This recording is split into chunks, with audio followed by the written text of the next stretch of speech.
Okay, today we're going to take a look at another Zippo. This is a pretty good one. Now this one arrived in the normal Zippo black box right there. And it says Skull Wrenches. It was manufactured in Bradford, PA. It's a genuine Zippo. So there is the black matte finish with the skull. Now it says wrenches, but that sure looks like pistons to me.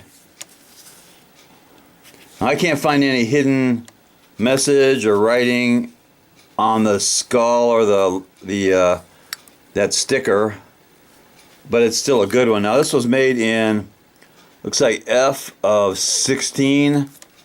That's F16. I think that's July, but these stampings are pretty good, but not quite as good as some I've seen. Here's an example of a really good stamping. There's a little bit of a difference there. Not too much.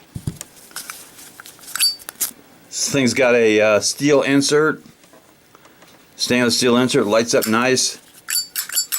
Got a good sound. And that's just another skull in my collection. That's a pretty good one. I have quite a few skulls. So let's do a drop test.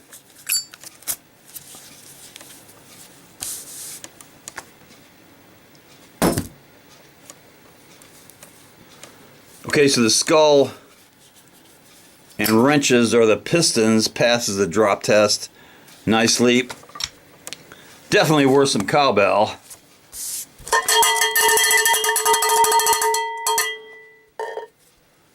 Knuckle bomb.